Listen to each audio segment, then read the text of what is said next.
Hello student, एक बार फिर से आप सभी का स्वागत है make it easy online classes में। और आज बच्चे हम करने वाले हैं पार्ट 3। ठीक है, इससे पहले ये जो 2 सेशन है वहां पे हमने स्टैटिक जीके के क्वेश्चन करे हैं। ठीक है, अब क्या है बच्चे की सीरीज जो है यहीं पे ब्रेक करेंगे और कल जो है आपकी मैराथन क्लास होगी। मैराथन क्लास में आपको हर सब्जेक्ट मिलेगा जो कि एनएचपीसी जेई के एग्जाम में नॉन टेक्निकल के लिए इंपॉर्टेंट है। ठीक है, आपको जीके क्वेश्चन देखने को मिलेंगे। जीके में भी स्टैटिक भी आएगा, करंट अफेयर्स भी आएगा, साथ में आपके साइंस के अलग से सर आएंगे ना, तो साइंस के क्वेश्चन भी आपको देखने को मिलेंगे। उसके बाद जो है आपका अतुल सर की रीजनिंग होगी। तो एक पूरी तरीके से जो है आपका complete non technical marathon class आपको देखने को मिलेगी। ठीक है, उसके अलावा बच्चे 23 तारीख को यानी कि आज लास्ट डेट है। ठीक है, किस चीज की? हमारे चैनल पे जो डिस्काउंट चलाया जा रहा है दीपावली का, उसके लिए। ठीक है, तो आप लोगों के लिए वैसे बहुत अपॉर्चुनिटी रहती है, ये बहुत अच्छी अपॉर्चुनिटी रहती है इस तरीके की। जब भी कोई त्योहार आता है या फिर कोई भी ऐसा ओकेजन है जहां पर के कोर्सेज थोड़े से सस्ते हैं। ठीक है, तो अगर आपके पास में ऑलरेडी कोर्स है तो आप बाकी बच्चों को सजेस्ट कर सकते हैं कि इस तरीके से जो है आपको कोर्स मिलेंगे। ठीक है, और ये कोर्सेज बाकी दिनों में जो है आपका थोड़े से महंगे रहते हैं, है ना, लेकिन आजकल जो है इस पे इतना परसेंट का आपका ऑफ चल रहा है, 50% का ऑफ है बच्चे सारे कोर्सेज में। ठीक है, तो वो जो है आप लोग अवेल कर सकते हैं। उसके अलावा एनएचपीसी की टेक्निकल नॉन टेक्निकल जो टेस्ट सीरीज है वो भी बच्चे पूरी की पूरी फुल जो है सारे जितने भी उसमें टेस्ट है सारे के सारे अपलोड हो चुके हैं। आप जाएं अपनी इच्छा अनुसार अपनी नीड के अकॉर्डिंग जो है अपना टेस्ट देना है।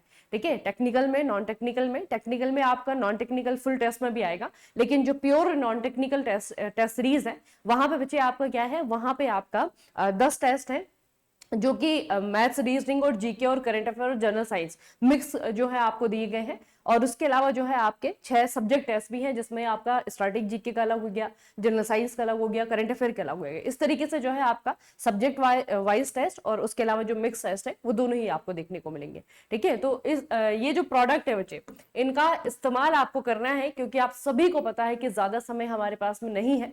ठीक है, और ज्यादा समय नहीं है इसीलिए हमें बहुत अच्छे से प्रैक्टिस करनी है। और बहुत सारे एमसीक्यूज जो है आपके लिए सेशन इसीलिए लाए गए थे कि आप जो है इनसे अपनी प्रैक्टिस अच्छे से कर पाए और उसके अलावा खुद को टेस्ट कर पाए हमारी टेस्ट सीरीज के साथ में। ठीक है, चलिए फिर स्टार्ट करते हैं आज के सेशन को। आइडल्स पुस्तक किसके द्वारा लिखी गई है? एक ट्रेंड है बच्चे, एसएससी की ही बात करें अगर तो एक ट्रेंड है, बहुत ज्यादा जो है किताबों पर ध्यान दिया जाता है उनकी जो कि स्पोर्ट्समैन रह चुके हैं।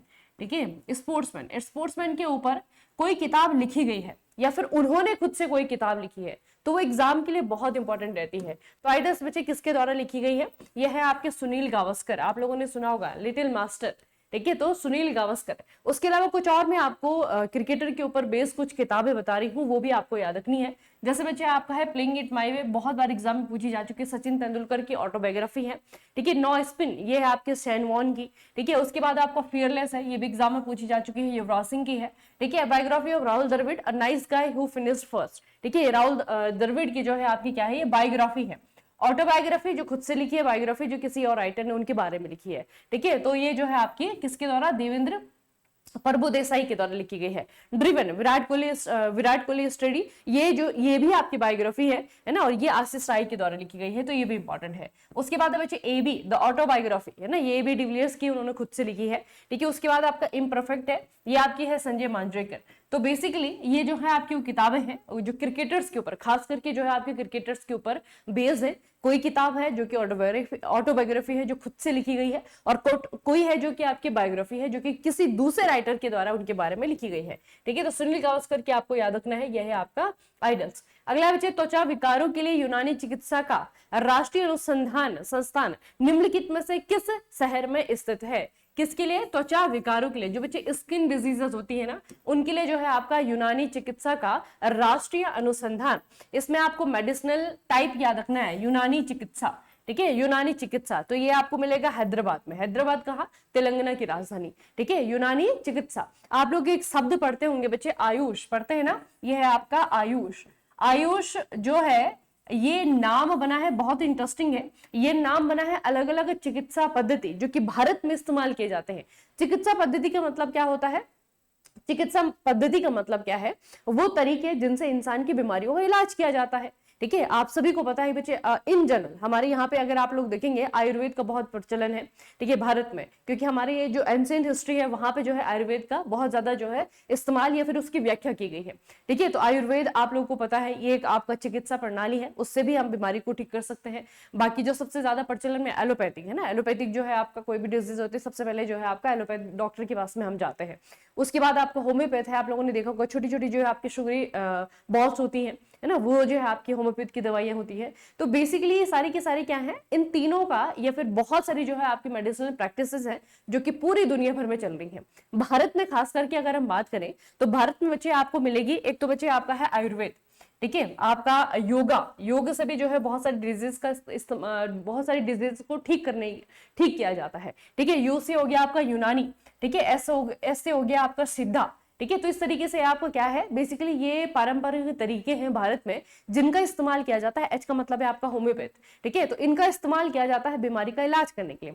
उन्हीं में से जो है आपका एक है यूनानी चिकित्सा। ठीक है, इससे बच्चे थोड़ा सा याद रखना है, यूनान से आई थी भारत में, जब यूनानियों का आक्रमण हुआ था ना, तो उनके द्वारा ये सिस्टम जो है भारत में लाया गया था। उसके अलावा जो सिद्धा है, ये सिद्धा जो आपका मेडिसिनल प्रैक्टिसेस है, ये आपके होते हैं तिब्बतियन मॉन्क। ठीक है, तिब्बत में जो है आपका बुद्धिज्म माना जाता है, बुद्धिस्ट धर्म है यहाँ पे, और बुद्धिज्म को मानने वाले जो आपके सेंट होते हैं, मॉन्क होते हैं, उनके द्वारा बच्चे आपका सिद्धा का इस्तेमाल किया जाता है। ठीक है, तो अलग अलग जगह जो है अलग अलग चिकित्सा पद्धति का इस्तेमाल किया जाता है। खास करके भारत की अगर हम बात करें तो ये जो है चिकित्सा पद्धतियां हैं जिनका इस्तेमाल भारत में किया जाता है। ठीक है, तो इसमें से बच्चे जो यूनानी चिकित्सा के लिए स्किन डिजीज का जो यूनानी चिकित्सा का राष्ट्रीय अनुसंधान संस्थान है वो आपका हैदराबाद में है, इसे याद रखना। भारत सरकार के आयुष मंत्रालय के अधीन एक स्वायत्त संगठन है, इसकी स्थापना 1978 में हुई थी, 1978 में हुई थी, और ये कहां पे आपका हैदराबाद में है। निम्नलिखित में से किसने 1663 में मद्रास यानी कि अब चेन्नई में कुचिपुड़ी कला अकादमी शुरू की है? पहले तो ये याद रखेंगे कुचिपुड़ी बच्चे, कुचिपुड़ी क्या है? कुचिपुड़ी जो है भारत का एक शास्त्रीय नृत्य है। ठीक है, शास्त्रीय नृत्य है। इसका स्टेट कौन सा है? इसका स्टेट आपका है आंध्रा। ठीक है, स्टेट कौन सा है आपका? आंध्र प्रदेश है। और कुचिपुड़ी और एक और आपका क्लासिकल डांस है जिसमें बहुत ज्यादा सिमिलरिटीज हैं, वो है आपका भरतनाट्यम, जिसका ओरिजिन है आपका तमिलनाडु में। ठीक है, तो याद रखना है कि कुचिपुड़ी कला अकादमी ये आपका 1963 में शुरू किया गया था, और एक बहुत ही फेमस जो है इसके आर्टिस्ट है, इनका नाम याद रखना, वेम्पति चिन्ने सत्यम। ठीक है, वेम्पति चिन्ने सत्यम को जो है बच्चे इसके एस्टेब्लिशमेंट के लिए जाना जाता है। तो बहुत ही फेमस जो है आपके डांसर थे वेम्पति चिन्ने सत्यम। कुचिपुड़ी डांस को जो है बच्चे इनको एक तरीके से प्रमोट करने के लिए श्रेय दिया जाता है। ठीक है, और इन्होंने ही आपका 1963 में क्या बनाई थी? कुचिपुड़ी आर्ट एकेडमी बनाई थी, और उस समय इन्होंने कहां पे बनाया था? आज का चेन्नई है, लेकिन उस समय जो है आपका मद्रास में से एस्टेब्लिश किया गया था। निम्नलिखित में से किस वर्ष में फील्ड हॉकी में ऑफसाइड नियम को समाप्त कर दिया गया था? फील्ड हॉकी में ऑफ साइड का जो लॉ था ये कौन से साल में खत्म हो गया था? ये हुआ था बच्चे आपका 1996 में, 1996 में। अच्छा, डांडा नाचा नृत्य है, ये किसकी कहानियों पे बेस है? ठीक है, डांडा नाचा, एक तो सिंपल सा प्रश्न आता है कि डांडा नाचा कहाँ का है, तो ये उड़ीसा का है। ठीक है, अब इसी पे थोड़ा सा अपग्रेडेड क्वेश्चन है कि ये किसकी कहानियों पे बेस है? ठीक है, तो ये जो है बच्चे आपका पौराणिक कथाओं पे, और किसकी? देवी दुर्गा, भगवान शिव, भगवान कृष्ण या फिर भगवान ब्रह्मा। तो ये बच्चे आपका है भगवान शिव। ठीक है, शिव की कथाओं पे बेस है, और उस शिव की कथाओं पे ही जो है आपका ये नृत्य किया जाता है, और है कहाँ पे? ये आपका उड़ीसा का गंजम जिला है, वहां पे बच्चे इसका ओरिजिन माना जाता है, और ये आपका उड़ीसा में किया जाता है। तो आपको याद रखना है डांडा नाचा। ठीक है, अगला बच्चे निम्नलिखित में से कौन लोकप्रिय रूप से लोक हितवादी के नाम से भी जाने जाते हैं? निकनेम जितने भी इंडियन रिवोल्यूशनरी है सर, वैसे तो हमारी हिस्ट्री में जो है बहुत सारे जो है आपके महान व्यक्तित्व हुए हैं, लेकिन खास करके ज्यादा फोकस करना है मॉडर्न हिस्ट्री में जिन पर्सनैलिटीज को हम पढ़ते हैं। ठीक है, जिन लोगों ने क्रांतिकारी आंदोलन में भाग लिया है, जिन्होंने हमारे देश को आजाद कराने में अपना महत्वपूर्ण योगदान दिया है, उनके जितने भी बच्चे आपके निकनेम है, ठीक है, उनके जो निकनेम है हमें उनको याद रखना है। तो लोक हितवादी स्वामी विवेकानंद है, गोपाल हरि देशमुख है, ज्योतिबा फुले है, गोपाल कृष्ण गोखले हैं। तो लोक हितवादी जो है आपका कहा जाता है गोपाल हरि देशमुख को। ठीक है, गोपाल हरि देशमुख को लोकहित नाम से जाना जाता है। इनके द्वारा साप्ताहिक पत्र प्रभाकर में महाराष्ट्र में सामाजिक परिवर्तन पर लेख लिखे थे। ठीक है, तो ये है आपका गोपाल हरि देशमुख। अगला बच्चे कथक जो डांस है, इसका ओरिजिन जो है आपको माना जाता है यूपी में। वैसे इसको जो है प्रैक्टिस किया जाता है बहुत सारे और भी नॉर्दर्न स्टेट में ना, भारत का जो उत्तरी राज्य है वहां पे इसे प्रैक्टिस किया जाता है, लेकिन खास करके जो है आपका इसका जो मेन पॉइंट है, सेंटर पॉइंट है, वो है यूपी, ठीक है, उत्तर प्रदेश। तो ये जो कथक है, कथक में एक शब्द है बच्चे, वो है जुगलबंदी। जुगलबंदी का मतलब क्या होता है, और आपको तस्वीर दिया हुआ है, ठीक है, इससे आप गैस कर सकते हैं। ऑप्शन को पढ़िए और गैस करके मुझे बताइए। सबसे पहले मंच में प्रवेश के लिए परिचयात्मक वस्तु, अंत से पहले शुद्ध लयबद्ध हरकतें, नर्तक और जो तबला वादक हैं उनके बीच में प्रतिष्ठात्मक खेल, या फिर आपका तेज फुटवर्क। तो जुगलबंदी का मतलब क्या होता है, आपको दिख रहा होगा कि जो डांसर है, ठीक है, डांसर है, वो सिंक करने की कोशिश कर रहा है किसके साथ में, जो तबला वादक है, ठीक है। तो बच्चे जो नर्तक होता है, यानी कि जो डांसर है, कथक डांसर है, ठीक है, उसका और तबला वादक के बीच में जो जुगलबंदी होती है, ठीक है, उनके बीच में जो सिंक होता है उसे कहा जाता है आपका जुगलबंदी, ठीक है, कथक में। अच्छा, निम्नलिखित में से कौन रेमन मैग्सेसे पुरस्कार प्राप्त करने वाला पहला भारतीय संगीतकार था? पहले भारतीय संगीतकार जिनको रेमन मैग्सेसे मिला है। रेमन मैग्सेसे को एशिया का नोबेल कहा जाता है, इतना आपको याद रखना है, ठीक है। एशिया का नोबेल बच्चे एक तो इसलिए भी क्योंकि ये पूरे एशिया में जो है आपका अलग अलग फील्ड में दिया जाता है।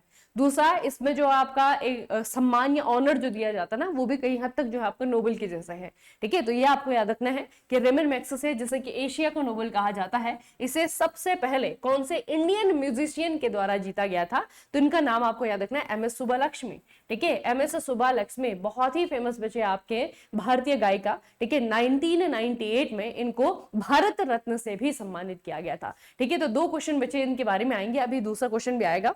और ये सारे के सारे, जैसे मैंने आपको कहा था कि पिछले हमारे जो 5-6 साल है, सिर्फ 5 नहीं, इसमें 6 साल है इसमें, ठीक है। तो पिछले जो 5-6 साल है उसमें जितने भी स्टैटिक जीके क्वेश्चन आए हैं वो किसी भी स्ट्रीम में आए हो, एसएससी के, ठीक है, मैकेनिकल के क्वेश्चन पेपर में, सिविल वालों के या फिर इलेक्ट्रिकल वालों के, है ना, जितने भी आपके क्वेश्चन पेपर होते हैं, जितने भी आपके शिफ्ट होते हैं, सभी से जो है आपके क्वेश्चन को लिया गया है। और यहाँ पे मैंने आपको क्या किया है कि अधिकतर जो है बच्चे रिपीटेड क्वेश्चन को कैंसिल आउट किया है ना, क्योंकि आप लोगों ने देखा होगा एसएससी जो है रिपीटेड भी, हालांकि बहुत ज्यादा परसेंटेज नहीं होती रिपीटेड क्वेश्चन की, टॉपिक रिपीट कर देता है, लेकिन सिमिलर क्वेश्चन जो है बहुत कम पूछता है ना, सिमिलर मतलब सेम टू सेम वही क्वेश्चन आ जाए, इसके चांसेस थोड़े कम होते हैं। कई बार क्या होता है कि क्वेश्चन सेम होता है, ऑप्शन जो है चेंज करके दे देता है, थोड़ा सा कंफ्यूजिंग कर देता है क्वेश्चन को, है ना। तो इस तरीके से तो सिमिलर क्वेश्चन जितने भी थे मैंने कैंसिल आउट किए हैं। तो उनको कैंसिल आउट करने के बाद में बचे आपकी ये पूरे के पूरे क्या है, ये क्वेश्चन है आपके, है ना। लगभग इसकी जो संख्या है अभी हमने तीसरा सेट हम कर रहे हैं, तो लगभग जो है 150 क्वेश्चन हम करने वाले हैं, ठीक है। और इसमें से आपके 100 या 150 और भी क्वेश्चन बचे हुए हैं, ठीक है। तो ये जो है आपका पिछले 5-6 सालों का क्या है, निचोड़ है, ठीक है। आपको अंदाजा होगा कि ऐसे किस तरीके से क्वेश्चन पूछता है ना। बहुत जल्दी जो है आपका एग्जाम होने वाला है। और एनएचपीसी का अगर आप लोग लेवल देखेंगे, अगर उसके तरीके देखेंगे क्वेश्चन पूछने के, तो बहुत ज्यादा बच्चे सिमिलरिटीज है, ठीक है, बहुत ज्यादा सिमिलरिटीज है, आपको बहुत हेल्प करेंगे, ठीक है। और बहुत अच्छी बात यह है कि जो आपका एनएचपीसी का एग्जाम है, किसी और पीएसयू का एग्जाम होता है ना, वहां पे रिपीटेशन के बहुत चांसेस होते हैं, है ना। एसएससी तो जैसे मैंने आपको कहा कि बहुत कम same to same question repeat करेगा, लेकिन ये जो क्वेश्चन पढ़ रहे हैं ना, ये आपको ज्यों के त्यों भी देखने को मिल सकते हैं, कहाँ पे, एनएचपीसी जेईई में, ठीक है, या फिर किसी और पीएसयू की अगर आप लोग प्रिपरेशन कर रहे हैं वहां पे, ठीक है। और बाकी सब्जेक्ट को तो बच्चे हम पढ़ लेते हैं, है ना। जैसे हम हिस्ट्री है, हमने चलिए एक बार पढ़ लिया, एक बार गो थ्रू हो गया, हमको सब्जेक्ट की समझ हो गई, उसके बाद हम प्रैक्टिस करते रहे, उसे पढ़ते रहे, ठीक है। वैसे ही आपका ज्योग्राफी के साथ, पॉलिटी के साथ में है। लेकिन स्टैटिक जीके को एक बारी में नहीं पढ़ा जा सकता है, आपको भी पता है,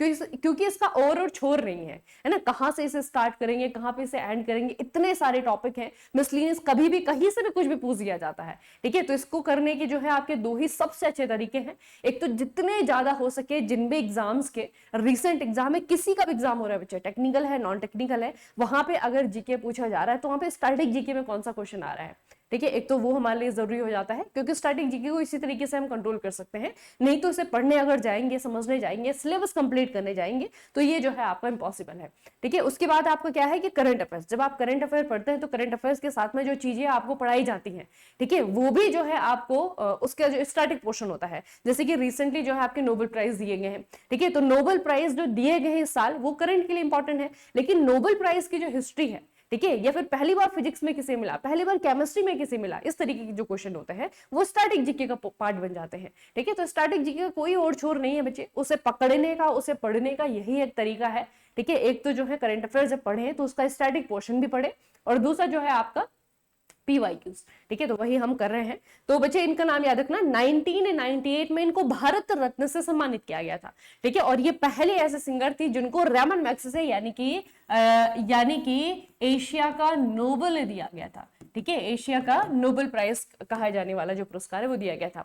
अच्छा, अब रैमन मैग्सेसे की बात हो रही, तो 2025 के जो रैमन मैग्सेसे हैं वहां पे 1 मिनट जो है आपके भारत के हैं, ठीक है। पहली बार ऐसा हुआ है बच्चे कि भारत में किसी ऑर्गेनाइजेशन को रैमन मैग्सेसे दिया गया है। ऑर्गेनाइजेशन का मतलब क्या है, संगठन, है ना। नहीं तो हमेशा जो है आज तक जिन्होंने यहाँ पे भारत से रैमन मैग्सेसे जीता हुआ है उनको हमेशा इंडिविजुअल दिया गया है, जैसे रविश कुमार है ना, रिपोर्टर है, बहुत फेमस है, आप लोगों ने नाम सुना होगा, उनको दिया गया है, ठीक है। MS सुब्बलक्ष्मी, तो इंडिविजुअली जो है आपका पर्सनैलिटीज को दिया गया है, ठीक है, इंडिविजुअली। लेकिन पहली बार ऐसा हुआ कि किसी संगठन को मिला है, किसी ऑर्गेनाइजेशन को मिला है। तो 2025 का जो रैमन मैग्सेसे पुरस्कार है इसमें जो भारत की तरफ से जो विनर है उस ऑर्गेनाइजेशन का नाम है एजुकेट गर्ल्स, ठीक है, एनजीओ है बच्चे, ये एजुकेट गर्ल्स इनका नाम है। और ये एनजीओ बनाया किसने, 2007 में जो है सफीना हुसैन के द्वारा इसे बनाया गया है। इट हैज एक्सपेंडेड, आज अगर आप देखेंगे 2007 में सफीना ने इसे स्टार्ट किया था राजस्थान के गांव से, ठीक है। आज जो है भारत में बहुत सारी ब्रांचेस इसको आपको देखने को मिलेंगी, ठीक है। तो एनजीओ है, एक ऑर्गेनाइजेशन है। अब बच्चे ऑब्वियस सी बात है कि फाउंडर तो इसी सफीना हुसैन है, लेकिन किसी भी एनजीओ को, किसी ऑर्गेनाइजेशन को चलाने में है ना बहुत सारे लोग लगते हैं, खास करके एनजीओ में लोगों की इच्छा शक्ति वहां पे बहुत चाहिए होती है, क्योंकि पैसा कई बार कम होता है ना। तो ये बच्चे आपके सफीना हुसैन है, नाम इनका याद रखना, 2007 में आपका बना है। और ऑर्गेनाइजेशन का नाम है एजुकेट गर्ल। 2025 में जो है इसे रैमन मैग्सेसे के लिए सम्मानित किया गया है, ठीक है, ये आप साथ में याद रखेंगे। अगला है, भारत के उष्णकटिबंधीय वनस्पति के प्रकाश में पारिस्थितिकीय विभेदन और पारिस्थितिकीय तंत्र परिकल्पना का प्रदर्शन करने के लिए 1984 में पर्यावरण और पारिस्थितिकी में प्रतिष्ठित संजय गांधी पुरस्कार किसे मिला है। प्रतिष्ठित संजय गांधी पुरस्कार, संजय गांधी पुरस्कार, लेकिन कब, 1984 में, ठीक है। अब थोड़ा सा आप कहेंगे बहुत पुराना करंट अफेयर, बहुत पुराना करंट अफेयर नहीं बच्चे, ये अब आपका बन गया है स्टैटिक जीके, क्योंकि जिनके बारे में हम पढ़ने वाले ना, ये क्वेश्चन एक्चुअल में अवार्ड के बारे में नहीं है, ये क्वेश्चन है पर्सनैलिटी के बारे में, ठीक है। नाम इनका याद रखना, इनका नाम है रामदेव मिश्र, ठीक है, नाम आपको याद रखना है। इनको 1984 में संजय गांधी पुरस्कार दिया गया था। और संजय गांधी पुरस्कार जो है बच्चे आपका दिया जाता है पारिस्थितिकीय तंत्र की परिकल्पना का प्रदर्शन करने के लिए, या फिर कह सकते हैं कि जो हमारा इन्वायरमेंट इकोलॉजी है उस फील्ड में दिया जाता है, ठीक है। तो अब इनका कॉन्ट्रीब्यूशन थोड़ा सा मैं आपको बताऊंगी, क्यों इनके बारे में क्वेश्चन बना है रामदेव मिश्र के बारे में। बच्चे इनके बारे में थोड़ा याद रखना, एक तो रामदेव मिश्र के बारे में जिस एसएससी में जिस साल ये पूछा था ना, उस साल जो है इनका देहांत हुआ था, ठीक है। दूसरा क्या है बच्चे, इसलिए इनके बारे में क्वेश्चन आया था। और दूसरा बच्चे, इनको ना भारतीय इकोलॉजी का पितामह भी कहा जाता है, ठीक है, भारतीय इकोलॉजी का पितामह भी कहा जाता है इनको, जो है आपका यहाँ पे, ठीक है। इनके द्वारा effort made the government of India establish the National Committee for Environmental Planning and Coordination in 1972, which later came to be known as the Ministry of Environment. आज हम कह रहे हैं एक पर्यावरण मंत्रालय है हमारे, वर्तमान में पर्यावरण मंत्रालय के मंत्री जो कौन है हमारे, हैं मिस्टर भूपेंद्र यादव, ठीक है। तो भूपेंद्र यादव जिस मंत्रालय के मंत्री हैं अभी वर्तमान में, वो मंत्रालय कभी हुआ नहीं करता था, ठीक है। तो भारत में एक सेपरेट मिनिस्ट्री बनाना सिर्फ इन्वायरमेंट को डेडिकेटेड, ठीक है, वो जो है बच्चे काम इन्होंने किया था। 1972 में जो है आपका प्लानिंग और कोऑर्डिनेशन की जो कमेटी बनी थी, national committee for environmental planning, ठीक है, यही बाद में जाकर के जो है आपका हमारा जो इन्वायरमेंटल मिनिस्ट्री है वो आपका डेवलप हुआ था, ठीक है। तो ये याद रखना है कि इनिशियली हमारे देश में जब देश आजाद हुआ था 1947 में, उसके बाद जो है कई सालों तक हमने मिनिस्ट्री ऑफ इन्वायरमेंट नहीं बनाई थी, लेकिन 1972 के बाद जो है आपका ये मिनिस्ट्री आपकी डेवलप होती है। और उसमें एक बहुत इंपॉर्टेंट रोल प्ले करते हैं हमारे एक एनवायरमेंटलिस्ट है, इनका नाम है मिस्टर रामदेव मिश्र। भारत में इनको भारतीय इकोलॉजी का पितामह भी कहा जाता है, नाम याद रखना बच्चे, ठीक है। और इनके कॉन्ट्रीब्यूशन के लिए 1984 में संजय गांधी पुरस्कार भी इन्होंने जीता है। अगला है रोंगर फेस्टिवल, कहाँ की कार्बी जनजाति के द्वारा मनाया जाता है। रोंगर फेस्टिवल कहाँ पर मनाया जाता है, ये कार्बी जनजाति के लोग मनाते हैं, ठीक है। और ये मनाया जाता है बच्चे आपका असम में, ठीक है, कहाँ पे, असम में बच्चे इसे मनाया जाता है। तो असम में मनाए जाने वाले प्रमुख त्योहार में बिहू है, बिशागु है, बाइको है, रोंगर है, रजनी है, गबरा है, हरनी गबरा है, बोहागियू बिशु है, ठीक है। अंबुबाची मेला है, अंबुबाची तो आप लोगों ने सुना होगा, बहुत फेमस है बच्चे, ठीक है। जोनबिल मेला आपके यहाँ पे होता है, ठीक है। बिहू यहाँ पे बहुत प्रकार के होते हैं। तो ये क्या है, आपके असम में मनाए जाने वाले फेस्टिवल है, ठीक है। रिसेंट में जो आपका चर्चाओं में रहा है वो रहा है आपका ये अंबुबाची मेला, ठीक है। अंबुबाची मेला बच्चे ये जैसे जैसे सोशल मीडिया आने के बाद में, पहले भी थी मान्यता लेकिन लिमिटेड थे ना, हर चीज का ऐसा ही होता है।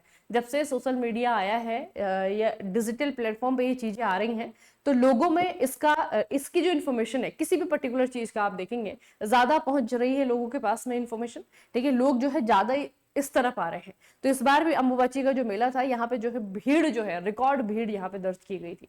ठीक है, तो अंबुबाची का मेला बच्चे आता है आपका जून महीने में मनाया जाता है। ठीक है, यहाँ पे जो है आपकी मंदिर है कामाख्या टेम्पल, आप लोगों ने नाम सुना होगा, वहीं पे जो है आपका हर साल ही मेला लगता है। खास करके देश दुनिया से जो है आपका वो औरतें आती है जिनको संतान की प्राप्ति चाहिए, मतलब संतान चाहिए, तो अधिकतर जो है लोग यहाँ पे जाते हैं। तो अंबुबाची मेला आपको याद रखना है, ये आपका बच्चा है कहाँ पे, असम में। ठीक है, अगला है प्रसिद्ध गायिका लता मंगेशकर को भारत रत्न से किस वर्ष सम्मानित किया गया था।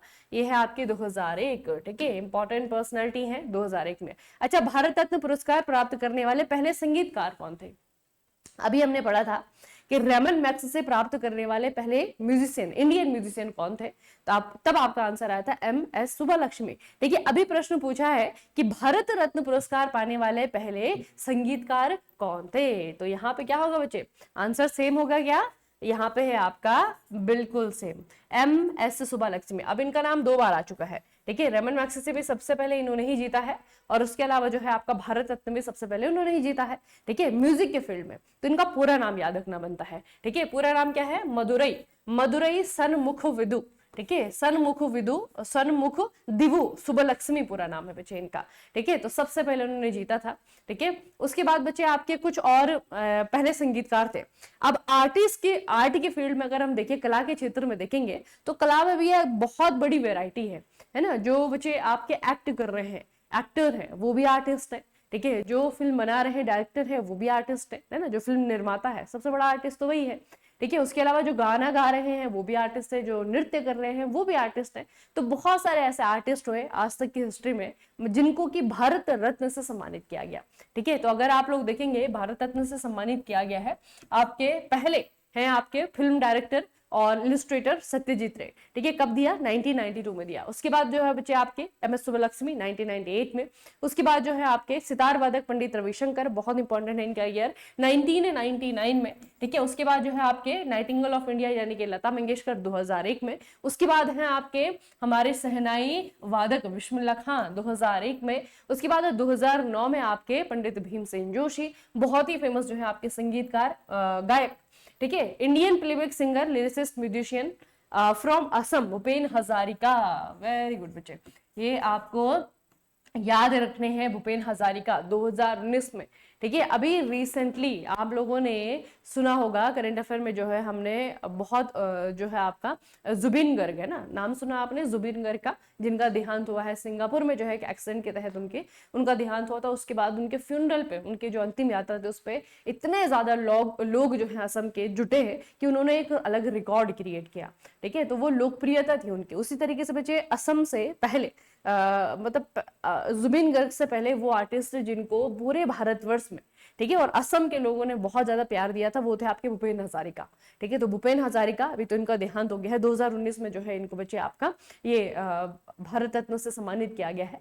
ठीक है, तो असम के जो है 2 सिंगर याद रखिएगा, एक आपके भूपेन हजारिका है, 2019 में भारत रत्न मिला है। ठीक है, और एक जो है आपके अभी हाल ही में जिनका देहांत हुआ है, मिस्टर जुबिन गर्ग। ठीक है, उनका भी नाम याद रखना। ठीक है, तो ये जो है आपके क्या है, ये आर्टिस्ट है, क्या कहेंगे इनको, ये है कलाकार, जिनको कि आज तक के इतिहास में भारत सरकार ने सम्मानित किया है भारत रत्न पुरस्कार देकर के। ठीक है, कौन कौन से साल में हुआ है ये भी याद रखिएगा।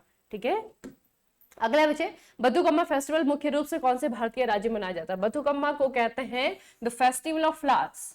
ठीक है, यह है आपका फूलों का त्योहार, यह आपका फूलों का त्योहार तेलंगाना में मनाया जाता है। इस बार तो बथुकम्मा में एक रिकॉर्ड बना है बच्चे। रिकॉर्ड क्या बना है?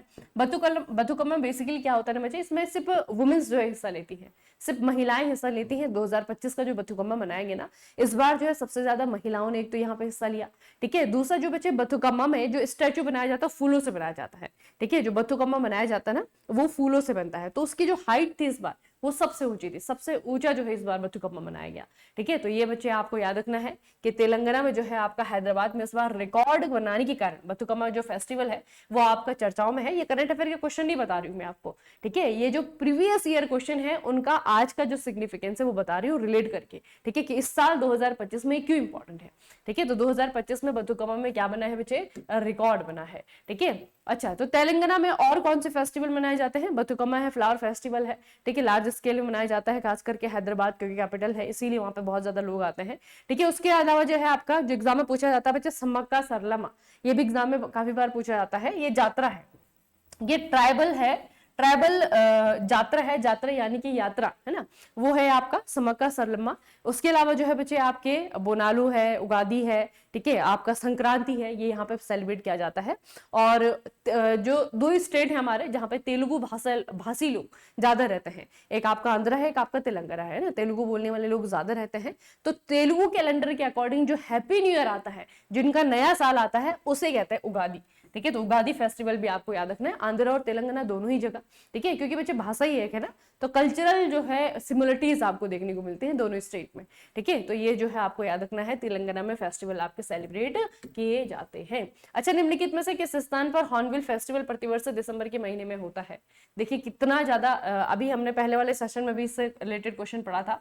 हॉर्नबिल फेस्टिवल बच्चे कहाँ पे, यह आपका कोहिमा। ठीक है, कौन से महीने में ये मनाया जाता है, आपका दिसंबर के महीने। अच्छा, झावेरी बहनें नारायण, सुवर्णा, रंजना, दर्शना, 4 बहनें हैं ये। ठीक है, और चारों के चारों एक ही नृत्य से रिलेटेड है। ठीक है, कौन सी नृत्य से इनका संबंध है, ये सारी की सारी जो है आपके मणिपुरी डांसर्स है। ठीक है, क्या है ये सारी की सारी मणिपुरी डांसर्स है। देखना यहाँ पे तो झावेरी बहनें आया है ना, कभी कभी जैसे नारायणा झावेरी, सुवर्णा झावेरी, रंजना झावेरी, दर्शना झावेरी, सेपरेट करके भी नाम आपको दे सकता है। ठीक है, तो झावेरी बहनें जो है आपकी, ये चारों की चारों बहनें एक डांस से रिलेटेड है, वो है आपका मणिपुरी। ठीक है, मणिपुरी की अगर हम बात करें तो ये तो झावेरी बहनें तो है ही आपकी इंपॉर्टेंट। उसके अलावा जो है आपके गुरु विपिन सिंह है, इनका भी एग्जाम में नाम आ चुका है। ठीक है, चारू माथुर है, गम्बनी देवी है, नैना, देवयानी, चलिया, ये सारे के सारे जो है इसके आंसर है। खास करके जो है आपको एक तो गम्बनी देवी का नाम याद रखना है, गुरु विपिन सिंह का नाम याद रखना है। ठीक है, ये जो है बच्चे आपके बहुत फेमस आर्टिस्ट हैं। ठीक है, और आर्टिस्ट जो है खास करके क्लासिकल डांसर्स की हम अगर बात करें ना, तो आर्टिस्ट का सिर्फ इतना ही सिग्निफिकेंस नहीं है कि वो इस डांस में बहुत फेमस है। ठीक है, ये वो लोग हैं जिन्होंने इन नृत्यों को जो है आपका, एक तो क्लासिकल हम देखते हैं बच्चे कि हमारे देश में बहुत सारे जो है आपके टाइप के डांसेस हैं, है ना, लेकिन फिर भी जो है कुछ ही डांसेस को जो है हमने क्लासिकल का दर्जा दिया हुआ है।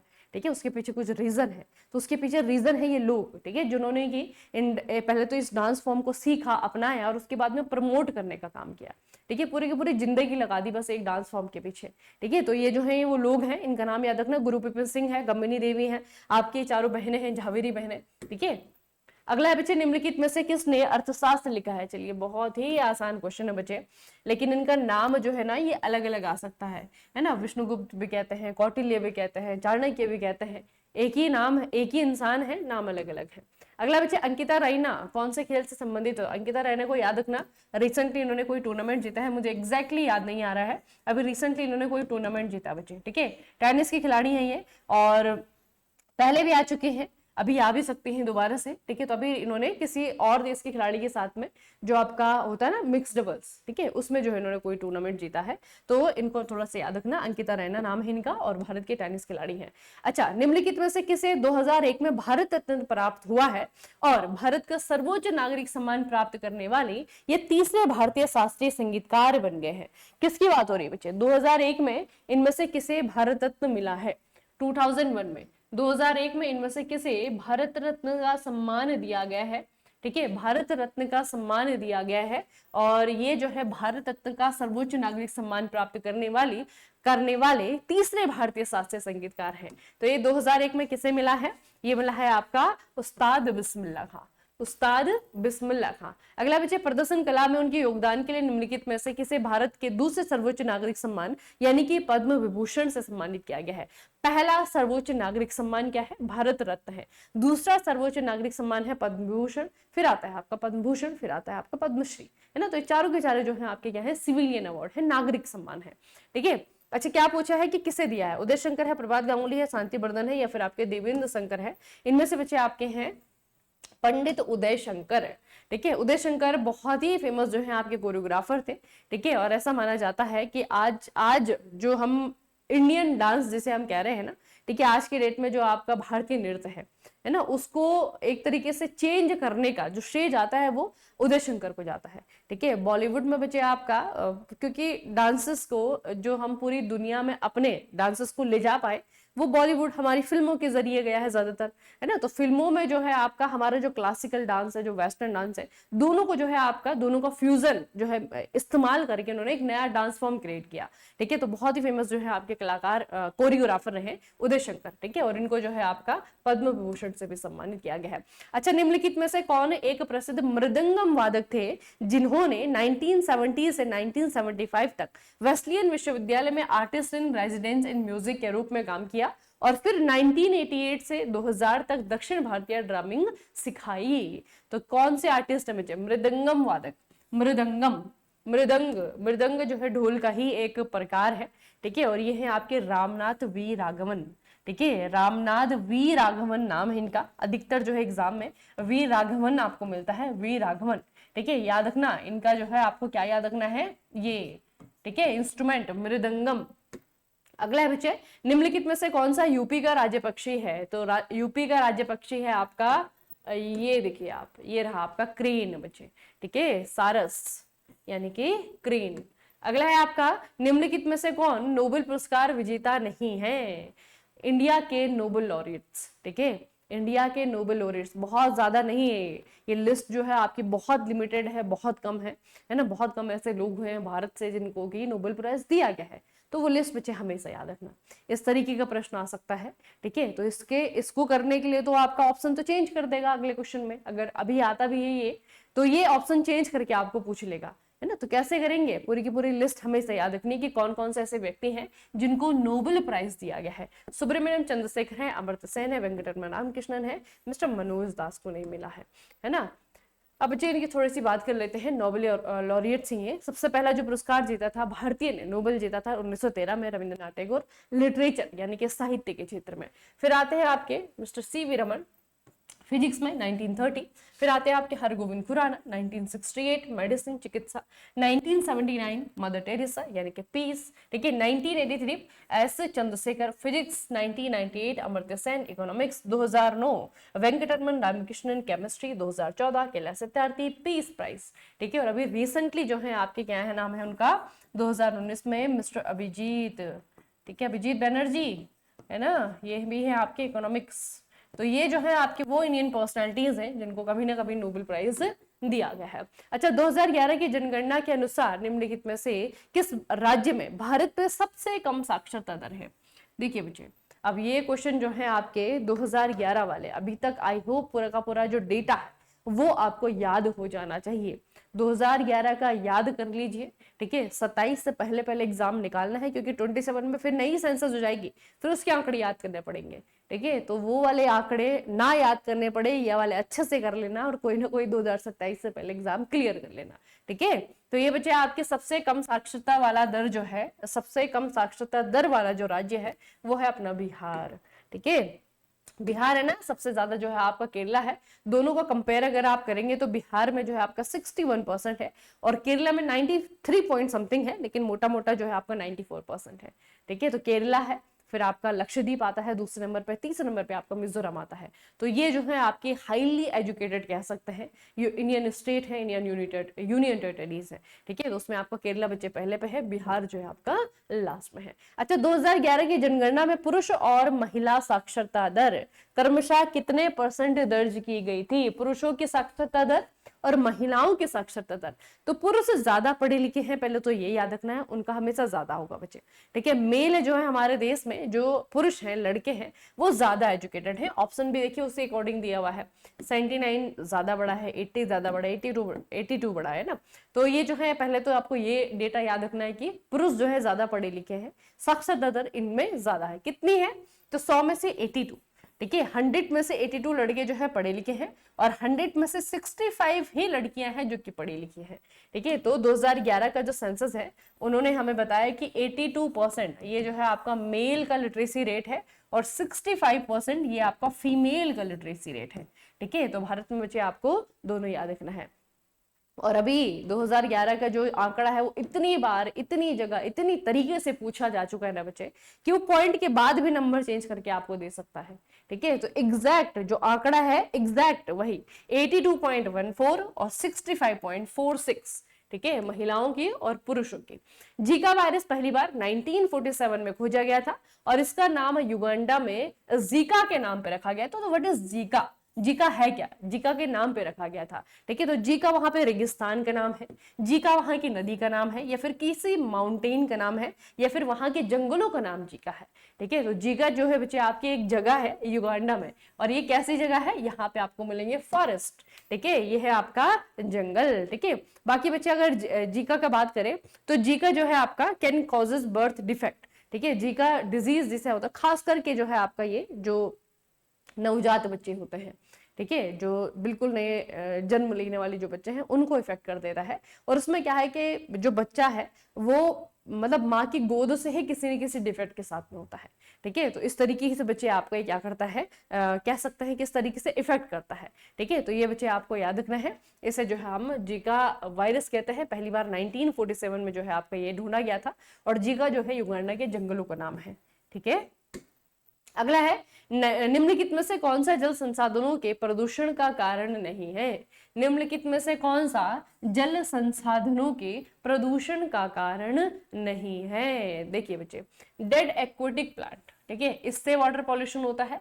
डिफोरेस्टेशन, इससे वाटर पॉल्यूशन होता है। डेड एक्वेटिक एनिमल्स, इससे वाटर पॉल्यूशन होता है। रेडियो एक्टिव सब्सटेंसेस, इससे जो है आपका प्रदूषण हो रहा है।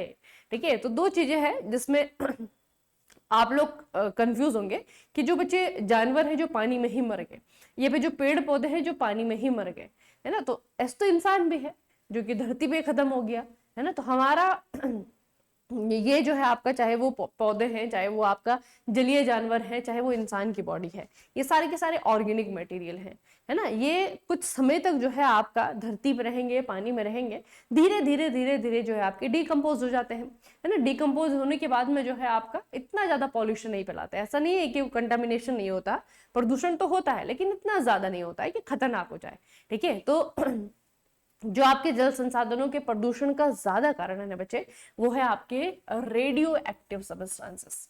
ठीक है, अब ये जो रेडियो धर्मी पदार्थ है ये आपके दोनों ही तरीके से होते हैं बच्चे। दोनों तरीके का मतलब क्या है कि ये मैन मेड भी है और ये नेचुरल भी है। प्राकृतिक रूप से भी जो है आपका ये पृथ्वी पे मौजूद है, तो कभी अगर पानी के संपर्क में आ जाए और वो पानी हमने अगर पी लिया तो हमारे लिए हार्मफुल है। ठीक है, कुछ क्या होता है कि हम जो है फैक्ट्रीज में, इंडस्ट्रीज में या फिर पावर जनरेशन में इसका इस्तेमाल करते हैं। ठीक है, और वहां से जब वेस्ट भेजा जाता है, वेस्ट जो है नदियों में छोड़ा जाता है, तो उस वेस्ट में जो है आपका रेडियो एक्टिव जो एलिमेंट्स है उनकी मात्रा होती है, वो जो है इंसान के शरीर में चला जाता है। ठीक है, तो दोनों तरीके से जो है बच्चे आपका हमारे जो वाटर सोर्सेस है वहां पे आ सकता है। ठीक है, और कौन कौन से ये, अगर हम एग्जांपल्स की बात करें तो ये बच्चे आपका जैसे रेडियम है, आपका यूरेनियम है, आपका थोरियम है। ठीक है, ये आपके क्या है, नेचुरली है, मतलब नेचुरल फॉर्म में जो है आपको पृथ्वी में मिलेंगे और ये पानी को पॉल्यूट करते हैं। ठीक है, उसके बाद में आपके ह्यूमन मेन मेड सोर्सेस है, जैसे कि न्यूक्लियर पावर प्लांट। कहाँ से आएंगे ये सारे के सारे radio active element? Nuclear power plant हो गया आपका, न्यूक्लियर वेपन टेस्टिंग हो गया आपका, इंडस्ट्रियल वेस्ट हो गया, जिनमें की इनकी मात्रा होती है। इसीलिए तो इंडस्ट्रीज के जो आपके वेस्ट है उनको बिना उपचार किए बिना, है ना, नदियों में छोड़ना मना है, क्योंकि वो वाटर रिसोर्सेस हैं, उसमें जो है आपके करोड़ों लोगों की जिंदगी जो है आपका वो डिपेंड है। ठीक है, तो वाटर रिसोर्सेस को गंदा करने के लिए जो सबसे बड़ा रिस्पॉन्सिबल है वो है आपका रेडियो एक्टिव सब्सटेंसेस। अच्छा, जो इस तरीके के क्वेश्चन आते हैं ना बच्चे इन्वायरमेंट के, वो जो है आपके कॉमन सेंस पे होते हैं, आराम से आपको ऑप्शन पढ़ना है। अधिकतर चीजें वही हैं जो हम अपने आसपास के दुनिया में देख रहे हैं, अपने आसपास की जो जगह है वहां पे देख रहे हैं। ठीक है, उन्हें पढ़िएगा, ऑप्शन पढ़ने हैं, समझना है, ठीक है, अंडरस्टूड करना है और उसके बाद में आंसर कर देना है। ठीक है, अच्छा, प्राकृतिक चयन के द्वारा प्रजातियों की उत्पत्ति किसके द्वारा लिखी गई है? Origin of species by the natural selection किसके द्वारा लिखी गई है? ये है आपके चार्ल्स डार्विन की। ठीक है, किताब का नाम है ओरिजिन ऑफ द स्पीसीज। अच्छा, एम.के. गांधी के साथ किस भारतीय व्यक्तित्व का जन्मदिन 2 अक्टूबर को सेलिब्रेट किया जाता है? तो 2 अक्टूबर को बच्चे एक तो हम मनाते गांधी जयंती और दूसरी मनाते हम शास्त्री जयंती, यानी कि लाल बहादुर शास्त्री का जन्म आता है। भारत की स्कूल कैपिटल किसे कहते हैं बच्चे? स्कूल राजधानी। स्कूल कैपिटल इसे क्यों कहा जाता है? क्योंकि यहाँ पे हमारे देश के सबसे फेमस स्कूल्स हैं, ठीक है, सबसे फेमस स्कूल्स हैं, और बहुत बड़े बड़े जो नामी गिरामी लोग हैं उनके बच्चे या फिर वो खुद जो है यहाँ से उन्होंने अपना एजुकेशन लिया ही लिया है, ठीक है। और वो है बच्चे आपका देहरादून, है ना, उत्तराखंड की कैपिटल बच्चे देहरादून। बहुत सारी जो है आपके यहाँ पे बोर्डिंग स्कूल्स हैं, बहुत सारे इंटरनेशनल स्कूल्स हैं, ठीक है, दून स्कूल, वेलम्स हो गया आपका, है ना, तो बहुत सारी जो है आपके यहाँ पे स्कूल है, खास करके देहरादून और मसूरी जो है आपका, है ना, तो इंटरनेशनल लेवल के स्कूल हैं और इसीलिए से स्कूल की राजधानी भी कहा जाता है, ठीक है। अगला बच्चे, संबलपुर निम्नलिखित में से किस नदी के तट पर स्थित है? संबलपुर है कहाँ पे? यह है आपका उड़ीसा में। संबलपुर जो है बच्चे आपका उड़ीसा में है, और यहीं पे जो है इस पे बना हुआ है हमारे देश का सबसे लंबा रिवर डैम, यानी कि कौन सा? हीराकुंड, ठीक है। तो हीराकुंड आपका महानदी के बना हुआ है बच्चे, ठीक है, उसी के किनारे जो है आपका क्या है? संबलपुर है। अब मैं आपको कुछ एक लिस्ट बता रही हूँ, कुछ बहुत ही बेसिक से शहर है, ये किस किन किन किन नदियों के किनारे हैं वो आपको हमेशा याद रखना है बच्चे। अयोध्या को देखेंगे सरयू के किनारे, बद्रीनाथ अलकनंदा, ठीक है, उत्तराखंड, बरेली रामगंगा के किनारे, कुमूल आपका तुंगभद्रा के किनारे है, ठीक है, आपका सॉरी कुरनूल तुंगभद्रा के किनारे है, कटक उड़ीसा महानदी, ठीक है, दिल्ली यमुना, डिब्रूगढ़ ब्रह्मपुत्र, फिरोजपुर सतलज, आपका गुवाहाटी ब्रह्मपुत्र, हरिद्वार गंगा, ठीक है, हैदराबाद मूसी रिवर, जबलपुर नर्मदा हो गया, जमशेदपुर आपका स्वर्ण रेखा हो गया, जौनपुर आपका गोमती हो गया, कानपुर आपका गंगा हो गया, ठीक है, कोलकाता हुगली नदी, कोटा चंबल नदी, लखनऊ गोमती, लुधियाना सतलज, मथुरा यमुना, नासिक गोदावरी, पणजी मांडवी, पटना गंगा, संबलपुर महानदी, ठीक है, श्रीनगर झेलम, सूरत ताप्ती, आपका तिरुचिरापल्ली ये आपके कावेरी रिवर के किनारे है, ठीक है, उज्जैन जो है आपका शिप्रा नदी, आपका वाराणसी गंगा नदी, आपका विजयवाड़ा कृष्णा नदी, ठीक है। तो ये जो है आपकी क्या है, अब यहाँ पे आप कहेंगे नदी तो बहुत सारी शहरों के किनारे से होकर के जाती है, कितने शहर याद रखेंगे, ठीक है। तो बच्चे सिग्निफिकेंस होता है, कोई एक शहर है जो कि किसी एक रीजन की वजह से, है ना, खास करके जो रिलीजियन पर्पस होते हैं, खास करके हमारे जो शहरों के किनारे बसे हुए शहर है ना, वो जो है आपके रिलीजियस पॉइंट ऑफ व्यू से इंपॉर्टेंट है। जैसे आप देखिए बच्चे, उज्जैन है, शिप्रा नदी है ना, बहुत पूजा जाता है यहाँ पे, आपके शिव जी के जो है आपके जो 12 ज्योतिर्लिंग उनमें से एक आपको उज्जैन में है ना, तो ये रिलीजियस एक तरीके से कह सकते हैं उसकी विशेषता है, सिग्निफिकेंस है, ठीक है, उसके कारण वो जगह आपकी फेमस है। आप देख रहे हैं कि संबलपुर क्यों? क्योंकि संबलपुर में जो है आपका हीराकुंड डैम है, ठीक है, वो कौन सी नदी पे है? आपका महानदी डैम, महानदी पे है। अभी खास करके आपको याद रखना है, जैसे हिमाचल प्रदेश है ना, हिमाचल प्रदेश है, पंजाब में हमने देखा कि इस बार कितनी ज्यादा जो है आपका नदियों ने कितना ज्यादा नुकसान किया। आप देख रहे हैं लुधियाना जो है आपका सतलज के किनारे है, और पंजाब में हर दूसरा कस्बा, हर दूसरा गांव जो है किसी ना किसी नदी के किनारे है, क्योंकि वो पंजाब है, वहां पे जो है आपका 5 नदियों को दो आता है ना, वहां पे जो है आपकी आपको सतलज मिलेगी, आपको रावी मिलेगी, आपकी ब्यास मिलेगी ना, सारी की सारी रिवर्स आपको वहां पे मिल जाएंगी। तो वो जो है बच्चे आपका इंपॉर्टेंट है। और इसी तरीके से पंजाब में और खास करके हिमाचल में, है ना, हिमाचल में आपके 2 शहरों का नाम याद रखना है, एक तो बच्चे आपका है मनाली, मनाली के बाद आता है आपका कुल्लू, है ना, जो कुल्लू मनाली है, दोनों को जो है बहुत डिस्ट्रक्शन इस बार देखा है दोनों शहरों ने, ठीक है। तो वो दोनों जो आपके सिटीज हैं वो आपके व्यास नदी के किनारे हैं, ठीक है। तो वो जो रीजन है, जिस जो नदियां इस बार जो है आपकी चर्चाओं में रही। दूसरी आपकी रावी है, रावी में अगर आप वैसे देखते हैं सर्दियों सॉरी अगर हम बरसात के सीजन को हटाते तो वैसे कम पानी था, है ना, ज्यादा पानी नहीं रहता है, लेकिन इस बार जो आपकी बाढ़ आई रावी में उसने बहुत जो है आपका डिस्ट्रक्शन किया, ठीक है। तो ये जो है बच्चे आपकी रिवर्स है, व्यास को याद रखना, ठीक है, कुल्लू मनाली है उसके किनारे पे है। बाकी जो है आपका पंजाब है ना, पंजाब जो है आपका पूरी तरीके से सतलज हो गया, ठीक है, आपका जो है रावी हो गया, रावी के किनारे है, ठीक है। तो ये जो है बच्चे आपको नदियां हैं जो किसी न किसी वजह से शहर हैं, जैसे कि आपका हैदराबाद है, हैदराबाद जो है आपका क्या है? कैपिटल है, ठीक है, किसकी कैपिटल है? तेलंगाना की कैपिटल है, ठीक है। तो उसका एक सिग्निफिकेंस होता है, इसीलिए वो शहर जो है आपका, मतलब वो शहर खुद में फेमस होता है ना किसी न किसी कारण की वजह से, ठीक है। तो जो फेमस सिटीज है और कौन से रिवर के किनारे हैं, तो वो ऑटोमेटिकली जो है आपका इंपॉर्टेंट हो जाता है बच्चे। कोलकाता में विक्टोरिया मेमोरियल का निर्माण निम्नलिखित में से किस सामग्री से किया है? तो विक्टोरिया मेमोरियल देखेंगे तो देखने में लगेगा सफेद, एकदम व्हाइट है, जैसे आपका ये है बच्चे कौन सा? ताजमहल है ना, तो सफेद मगराना संगमरमर से बना है बच्चे ये, ठीक है। अच्छा, उसके अलावा ये कब बनाया जाना स्टार्ट हुआ, तो 1906 में प्रिंस ऑफ वेल्स जब भारत आए थे उस समय जो है बच्चे इन्होंने पहला पत्थर रखा था, इसका निर्माण कार्य स्टार्ट हुआ था। स्मारक को ब्रिटिश वास्तुकार विलियम सैमसन के द्वारा डिजाइन किया गया था और है कहाँ पे आपका, कोलकाता में है, ठीक है, विक्टोरिया मेमोरियल। अगला बच्चे निम्नलिखित में से कौन सा एक शास्त्रीय भारतीय वायलिन वादक है, वायलिन, वायलिन, ठीक है, वायलिन, बिस्मिल्लाह खां, विजिगोजा, शफात अहमद खान, असद अली खान। तो इसमें से बच्चे जो बिस्मिल्लाह खां है इनका तो आपको हमेशा ही याद रखना है, इनका है शहनाई, ठीक है।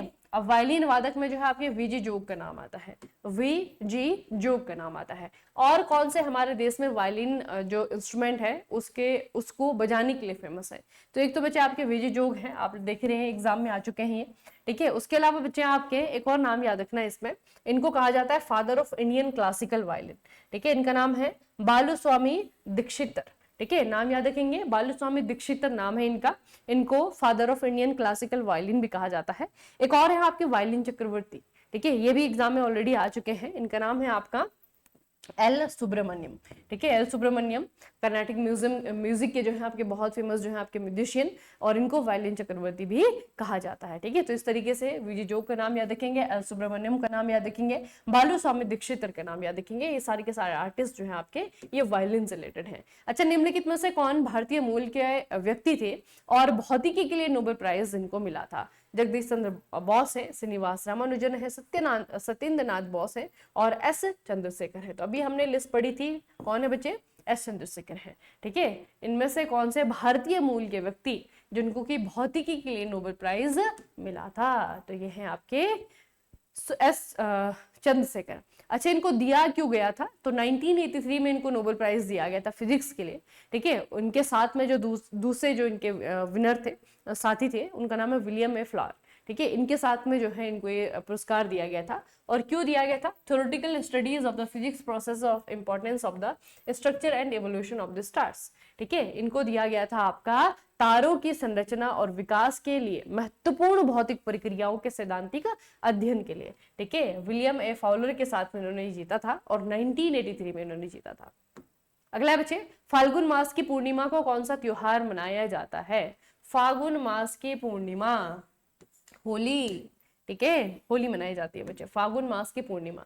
निम्नलिखित में से कौन स्नैपडील के संस्थापक या संस्थापक है, स्नैपडील, स्नैपडील, स्नैपडील, स्नैपडील में दो फाउंडर का नाम आता है, ठीक है। एक तो काफी फेमस है, आप लोगों ने नाम सुना होगा इनका, ये है आपके रोहित बंसल, ठीक है, और दूसरे हैं आपके कुणाल बहल। तो ऑप्शन में आपका किसका नाम दिया हुआ है, कुणाल बहल का दिया हुआ है, तो कुणाल बहल, ठीक है, कुणाल बहल और रोहित बंसल दोनों ने एक ई कॉमर्स प्लेटफॉर्म बनाया था, है ना, 2010 में बच्चे इसे आपका बनाया गया था। और अगर आप देखेंगे आज तो खैर स्नैपडील का इतना ज्यादा वो नहीं होता है ना, कंज्यूमर बेस है नहीं इसका, लेकिन अभी जो मार्केट आप ई कॉमर्स का देख रहे हैं भारत में, उसकी शुरुआत बच्चे यहीं से हुई है। तो स्नैपडील सबसे पुराना है ना, तो स्नैपडील जो आपका 2010 में बनाया था कुणाल बहल और रोहित बंसल ने, ठीक है। अगला है, निम्नलिखित में से कौन एक भारतीय पेशेवर टेनिस खिलाड़ी है, भारतीय पेशेवर टेनिस खिलाड़ी, लिएंडर पेस, पीवी सिंधु, प्रकाश पादुकोण, साइना नेहवाल। तो इनमें से आपके लिएंडर पेस, बाकी सारे के सारे बैडमिंटन खिलाड़ी हैं, है ना, बाकी सारे के सारे बैडमिंटन खिलाड़ी हैं। और लिएंडर पेस की अगर हम बात करें तो लिएंडर पेस बच्चे, इनको हम कह सकते हैं कि भारत में टेनिस के सचिन तेंदुलकर, ठीक है, जैसे हम कहते हैं ना कि God of cricket in India Sachin Tendulkar, उसी तरीके से टेनिस के लिए जो है आपकी ये है लिएंडर पेस। 2001 में लिएंडर पेस को, और इनके साथ ही एक और हैं आपके महेश भूपति, ठीक है, महेश भूपति को 2014 में इनको भारत सरकार ने जो है आपका पद्मश्री और पद्म भूषण से सम्मानित किया है, ठीक है, याद रखना बच्चे इन्हें। अगला है the serpent and the rope, the serpent and the rope, ये उपन्यास नोबेल किसके द्वारा लिखा गया है, राजा राव के द्वारा, राजा राव के द्वारा। अच्छा, प्रसिद्ध शांति स्वरूप भटनागर पुरस्कार कौन से क्षेत्र में दिया जाता है, तो शांति स्वरूप भटनागर पुरस्कार दिया जाता है आपका साइंस में, ठीक है, साइंस एंड टेक्नोलॉजी के फील्ड में दिया जाता है। 2025 में अभी तक तो नहीं मिला है। 2024 की अगर हम बात करें तो ये जो है आपका एक और चीज याद रखना है इसमें बच्चे, शांति स्वरूप भटनागर पुरस्कार ये 2025 में नहीं दिया जाएगा और अलग से नाम से तो नहीं दिया जाएगा, ठीक है। क्यों, क्योंकि 2024 में एक और कैटेगरी अवार्ड की स्टार्ट हुई है, 2024 में एक और कैटेगरी स्टार्ट हुई है अवार्ड की, वो है आपके राष्ट्रीय विज्ञान पुरस्कार, ठीक है। तो राष्ट्रीय विज्ञान पुरस्कार में जो आपके विज्ञान युवा ठीक है, विज्ञान युवा जो पुरस्कार दिया जाएगा ना, वही आपका शांति स्वरूप भटनागर पुरस्कार है। समझ गए? पहले जो शांति स्वरूप भटनागर था उसे इंटीग्रेट कर दिया गया है किसके साथ? राष्ट्रीय विज्ञान पुरस्कार के साथ में। और राष्ट्रीय विज्ञान पुरस्कार बच्चे वैसे ही है जैसे हमारे नेशनल सिविलियन अवार्ड है ना, या फिर जैसे हमारे और क्या दिया जाता है, सिनेमा के क्षेत्र में दिए जाते हैं, है ना। तो उस तरीके से जो है आपके राष्ट्रीय पुरस्कार हर फील्ड में होते हैं। आप देखेंगे स्पोर्ट्स में आपका अर्जुन होता है, आपके ध्यानचंद पुरस्कार होता है, उसी तरीके से जो है आपका अब साइंस के फील्ड में भी राष्ट्रीय विज्ञान पुरस्कार दिए जाएंगे। और इसमें एक कैटेगरी है जिस कैटेगरी का नाम है विज्ञान युवा पुरस्कार। तो जो विज्ञान युवा पुरस्कार है वो वही है जो कि आपका शांति स्वरूप भटनागर है। ठीक है, तो 2024 में जो ये आपका विज्ञान युवा या फिर शांति स्वरूप भटनागर पुरस्कार दिया गया, वो आपका दिया गया एक तो आपके डॉक्टर पूर्वी सियाकिया है, और दूसरा जो है बच्चे आपके महेश काकड़े हैं। ये दो हैं बच्चे, इन दो को जो है आपको 2024 में दिया गया है। ठीक है, तो इतना याद रखना कि 2024 से शांति स्वरूप भटनागर पुरस्कार को इंटीग्रेट कर दिया गया है ना। इंटीग्रेट का मतलब क्या होता है? जोड़ दिया गया है। किसके साथ में? राष्ट्रीय विज्ञान पुरस्कार के साथ में। अगला बच्चे ऑपरेशन स्माइलिंग बुद्धा किससे संबंधित है? ऑपरेशन स्माइलिंग बुद्धा ये संबंध है एक टेस्ट से। ठीक है, भारत ने पहला एटॉमिक टेस्ट किया था, पहला परमाणु परीक्षण किया था, और कहाँ पे किया था बच्चे? राजस्थान में पोखरण 1 नाम की जगह है, वहां पे जो है आपका ऑपरेशन स्माइलिंग बुद्धा कंडक्ट करवाया गया था 1974 में। ठीक है, और ये जो है आपका क्या है? ये टेस्ट है बच्चे। ठीक है, तो स्माइलिंग बुद्धा माने कि हमने एटम बॉम्ब का टेस्ट किया था 1974। इंदिरा गांधी उस समय जो है देश के प्रधानमंत्री थी। ठीक है, अगला है विश्व जूनोस दिवस हर साल डैश डैश को मनाया जाता है ताकि जूनोटिक बीमारियों के बारे में जागरूकता पैदा की जा सके, उन्हें कैसा रोका जाए और उजागर होने पर क्या कार्रवाई किया जाए, इसके बारे में जानकारी फैलाई जाती है। तो जूनोस दिवस, ये है बच्चे आपका जूनोस दिवस। आता कहाँ पे आपका? ये आता है 6 जुलाई को। अब इस शब्द को मैं आपको बताती हूँ।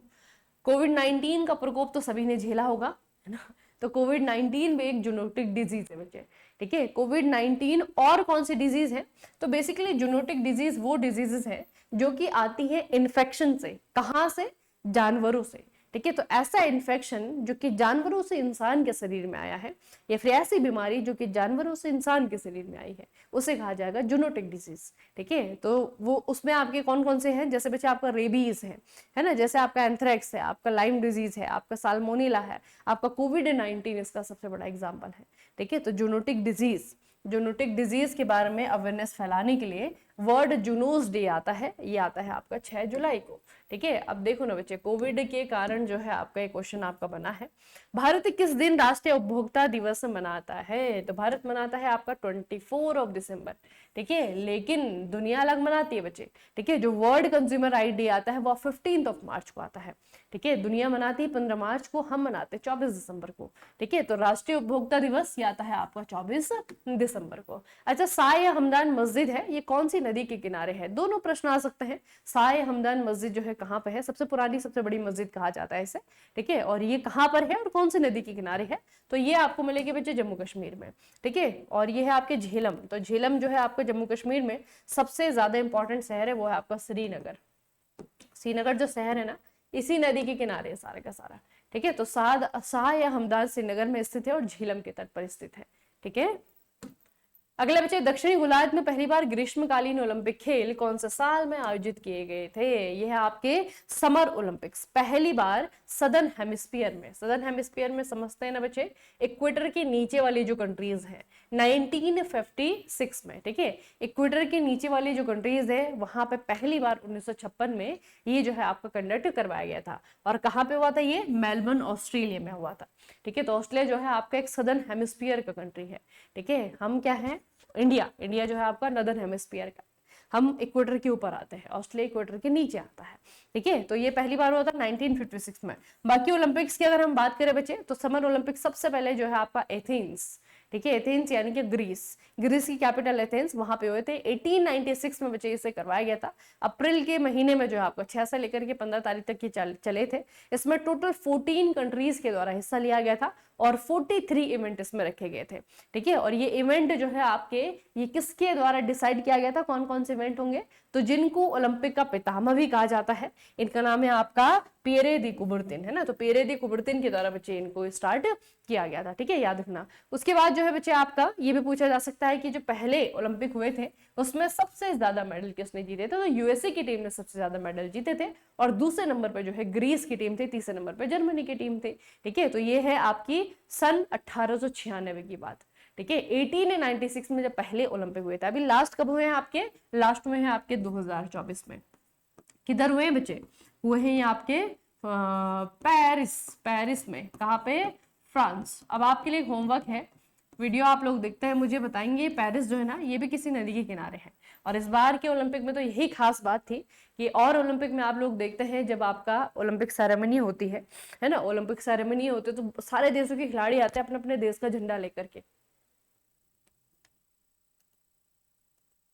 जो परेड निकलती स्पोर्ट्स पर्सन की है ना, जितने भी एथलीट होते हैं वो जो है इस बार जो परेड निकाला है, फिर मार्च जो हुई है वो इस बार नदी में हुई है, बोट से, ठीक है। तो इसीलिए मैंने आपको पूछा है, आपको मुझे बताना है पेरिस कौन सी नदी के किनारे है। कमेंट सेक्शन में ड्रॉप कर देना आपका आंसर बिना गूगल किए, ठीक है। अगला बच्चे आईवीएफ ईटी में, टी का मतलब क्या है, इसके लिए पूरा ही आपको मैं मतलब बता देती हूँ इसका, ठीक है। पूरा नाम याद रखना, आईवीएफ ईटी। आईवीएफ ईटी में आपका in vitro fertilisation and embryo transfer, ठीक है। ईटी में आपका एम्ब्रियो ट्रांसफर है ईटी, ठीक है। और एक है आपका एफ, जो ऐसे वर्ड जो कि पूछे जा सकते हैं फ्यूचर में, तो फर्टिलाइजेशन है, एम्ब्रियो और आपको ट्रांसफर है, ठीक है, याद रखेंगे। ये है आपका in vitro fertilisation and embryo transfer, IVF technology, ठीक है, ये है आपका ट्रांसफर। अगला है मत्स्य महाविद्यालय एवं अनुसंधान संस्थान कहाँ पर स्थित है, तो ये मिलेगा आपको तूतुकुड़ी में, ठीक है। अब तूतुकुड़ी किधर है, ये है आपका तमिलनाडु में, तूतुकुड़ी, ठीक है। Fisheries college and research institute है आपका FCRI, ये है आपका बच्चे तूतुकुड़ी तमिलनाडु में। और उसके अलावा यहाँ पे ना एक और यूनिवर्सिटी है, यूनिवर्सिटी का नाम है तमिलनाडु डॉक्टर जय ललिता फिशरीज यूनिवर्सिटी, ठीक है। तो डॉक्टर जय ललिता फिशरीज यूनिवर्सिटी का ही एक पार्ट है बच्चे, ठीक है, उसी यूनिवर्सिटी का एक पार्ट है, तो आपको याद रखना है, it is a part of an institute Tamil Nadu doctor जय ललिता फिशरीज यूनिवर्सिटी, ठीक है। और ये है कहाँ पे, ये है आपके तूतुकुड़ी यानी कि तमिलनाडु में। निम्नलिखित में से कौन सा खाद्य उत्पादों पर प्रयुक्त प्रमाणीकरण चिन्ह नहीं है, जब आप कोई चीज खरीदते हैं जो पैकेज है, ठीक है, पैकेज फूड जब खरीदते हैं तो उसके बाहर आप देखते हैं बहुत सारे मार्क्स लिखे रहते हैं, बहुत सारे जो है आपको वहां पे इस तरीके से मार्क्स देखने को मिलते हैं। तो उनमें से इनमें से कौन सा ऐसा मार्क है जो कि फूड प्रोडक्ट पे नहीं देखने को मिलते हैं, ठीक है। एक है आपका FPO, एक है आपका FSSAI, फिर आपका BIS हॉलमार्क और फिर आपका एग मार्क, ठीक है। तो इनमें से कौन सा है बच्चे जो नहीं होता है फूड प्रोडक्ट पे, इनमें से है आपका BIS हॉलमार्क, क्योंकि BIS हॉलमार्क किस पे होता है, ये होता है आपका गोल्ड या फिर सिल्वर के ज्वेलरीज पे, है ना, गोल्ड और सिल्वर के ज्वेलरीज पे आपका BIS होता है। बाकी जो तीनों है ये आपको फूड प्रोडक्ट पे देखने को मिल जाएंगे। FPO है आपका FSSAI, food security standard authority of India, ठीक है, मतलब कि भारत में वो संस्था जो ये डिसाइड करेगी कि आपको ये चीज खानी है या नहीं खानी है, ठीक है। तो जब भी मार्केट में बच्चे कोई चीज आप देखते हैं जिसको कोई खाने के लिए बेचा जा रहा है, फूड प्रोडक्ट के नाम पे बेचा जा रहा है, पहले उस पर जो है आपका ऑथराइज्ड वो चीज है, मार्केट में आने से पहले वो जो है आपका ऑथराइजेशन के लिए गई है FSSAI के पास में, ठीक है, उन्होंने उस पर ठप्पा लगा है, इसके बाद में मार्केट में उतारी गई खाने के लिए, ठीक है। तो FSSAI इसका तो होता ही है ना। FPO का भी होता है, एगमार्क यानी कि एग्रीकल्चरल प्रोडक्ट है ना, एगमार्क का मतलब क्या है, एग्रीकल्चरल प्रोडक्ट है। BIS हॉलमार्क जो है आपका ये भारतीय मानक ब्यूरो यानी कि BIS के द्वारा जारी किए जाते हैं और सिल्वर और गोल्ड की ज्वेलरी के लिए जारी किए जाते हैं। अच्छा, निम्नलिखित में से किस राज्य को मोलासिस बेसिन के नाम से भी कहा जाता है, मोलासिस बेसिन के नाम से भी जाना जाता है, हमारा एक नॉर्थ ईस्ट में स्टेट है मिजोरम, ठीक है। मिजोरम बच्चे अपने आप में ना ये एक प्लेटू का हिस्सा है, पठार का हिस्सा है, इसे जो है मिजोरम का पठार या फिर इसे शिलोंग का पठार भी कहा जाता है, ठीक है। और जो आपका डेक्कन प्लेटू है, दक्षिण का पठार है ना, उसी का हिस्सा इसे माना जाता है, ठीक है। तो मिजोरम जो है आपका शिलोंग के पठार पे स्थित है और यहाँ पे एक अलग ही प्रकार के जो है आपको ज्योग्राफी देखने को मिलती है जिसे मोलासिस बेसिन कहते हैं। तो मोलासिस बेसिन एग्जैक्टली है क्या, मोलासिस बेसिन का इस्तेमाल सामान्य अर्थ में आल्प्स के उत्तर प्रकार के सिनोरोजेनिक फॉरलैंड बेसिन के लिए भी किया जाता है। ठीक है, अभी आल्प्स जो है आपको पता होना चाहिए यूरोप में आपके पर्वत श्रृंखला है। ठीक है, वहां बच्चे जिस तरीके से ये बने हैं, और ये आपका क्या है, ये एक एरा है। ठीक है, ये जो आपका सिनोरोजेनिक एरा है ना, मतलब इस टाइम पीरियड पे जो है आपका जैसे जैसे बेसिन का मतलब है जैसे जैसे स्ट्रक्चर बने हैं, ठीक है, उससे जो है इसका संबंध है। तो यहाँ पे आपको देखने को मिलेगा। भारत में जो है आपका मिजोरम को मोलेसिस बेसिन के रूप में जाना जाता है, क्योंकि यह भी जो है इसी तरीके से असंगठित जमाव से बना हुआ है। ठीक है, और देखने में मतलब कैसे लगेगा कि ये आपका मोलेसिस बेसिन है, तो इसका जो प्लेटो है, ये शिलोंग का पठार आप लोग देखेंगे ना, तो बच्चे असंगठित जमाव का मतलब क्या है कि इसमें जो आपकी जमीन की लेयर है, जो लिथोस्फीयर उसकी जो लेयर है ना, वो बहुत अलग अलग टाइप की जो है आपको देखने को मिलेंगी। इस तरीके से वेराइटीज, संगठन उसमें बहुत ज्यादा है। ठीक है, तो इस तरीके से हर अलग अलग जो है आपकी टाइप के लेयर से जो है आपके बने हुए हैं ये वाले जो आपके बेसिन है, इसीलिए इनको क्या कहा जाता है, मोलेसिस बेसिन कहा जाता है। और कहाँ पे है आपके मिजोरम में। अच्छा, माउंट एवरेस्ट की ऊंचाई गणना करने वाले दुनिया के पहले व्यक्ति, ये कर लिया आप लोगों ने, राधानाथ सिकदार, है ना, कर लिया था ना, राधानाथ सिकदार। अगला है बच्चे, मंगल प्रतिगामी की अवधि वर्ष में लगभग कितनी होती है। प्रतिगामी का मतलब होता है उल्टा। देखिए, तो कभी कभी ऐसा होता है, वैसे ये आभासी है, मतलब इमेजिनरी है, हमें सिर्फ देखने में ऐसा प्रतीत होता है कि कुछ समय जो है आपका जो मंगल ग्रह है ना, ये वापस उल्टे पांव उल्टा चलता है ना, जैसे ये उल्टा चल रहा है, इस तरीके से जो है उसका स्ट्रक्चर देखने को मिलता है। वैसे सारे जो आपको पता है ग्रह हैं, उनकी जो गति है वो इस तरीके से होती है, पता है ना, सन के चारों ओर जो है गोल गोल चक्कर लगाते हैं, है ना। लेकिन कुछ एक ऐसी फिनोमिना कहेंगे इसे, ठीक है, ऑप्टिकल फिनोमिना है ये। देखने में ऐसा लगता है कई बार कि जो मंगल है वो जो है आपका पीछे की तरफ अपने जहां से आया है उसी दिशा में जो है आपको वापस लौट रहा है, उसे कहते हैं मंगल प्रतिगामी। ठीक है, तो मंगल प्रतिगामी की जो घटना है बच्चे, ये आपका दो, ठीक है, कितनी अवधि में आपके लगभग होती है, ये होती है आपके 2 सालों में। मार्स रेट्रोग्रेड इसे कहा जाता है, last for about 2 to 2.5 month. ठीक है, 2 से लेकर के 2.5 महीने तक जो बच्चे आपका ये रहता है, यानी कि 60 से 80 दिन का जो है आपका समय होता है। ठीक है, और this phenomena is an optical illusion. ठीक है, ऑप्टिकल इल्यूजन है, एक्चुअल में मार्स उल्टा नहीं चलता है, ऑप्टिकल इल्यूजन है, देखने में ऐसा प्रतीत होता है कि ये जो है आपका उल्टा चल रहा है। ठीक है, और ये बच्चे आपका ऑकर होता है एवरी 26 मंथ और 2.135 ईयर्स। ठीक है, यानी कि 2 साल में जो है बच्चे आपको ये देखने को मिलता है, यानी कि आपका हर 26 महीने में। ठीक है, और कितने दिनों तक रहता है, ये आपका 2 या 2.5 महीनों तक रहता है। ठीक है, तो मंगल प्रतिगामी यानी कि आपका मार्स रेट्रोग्रेड। अगला बच्चे, इलेक्ट्रॉनिक डिवाइसेस के उत्पादकों में से एक कंपनी है, कंपनी का नाम है सैमसंग।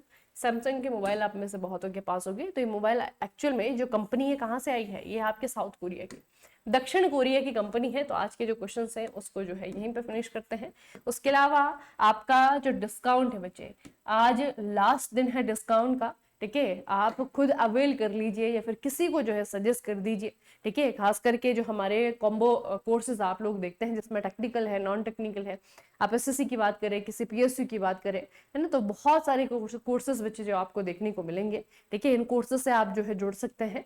और वो कोर्सेज जो है वैसे तो आम दिनों में जो है आपको थोड़ा सा महंगे लग सकते हैं, लेकिन अभी जो है आपका ऑफर चल रहा है, 3 दिन तक जो है ऑफर हमने दिया था, 19 से लेकर के 23 तक बच्चे आपका चल रहा है, सॉरी अभी ये खत्म होने वाला है, 23 अक्टूबर को आज है ना। तो आज जो है इसका लास्ट दिन है, आपको इस्तेमाल करना है MI कूपन कोड। बिना कूपन कोड ये जो है आपको नहीं मिलेगा। 50% ऑफ चल रहा है, सारी कोर्सेज में है, टेस्ट सीरीज में नहीं है। ठीक है, ये बात थोड़ा सा ख्याल रखिएगा, टेस्ट सीरीज में चाहे आपका कोई भी कूपन कोड इस्तेमाल नहीं किया जाएगा।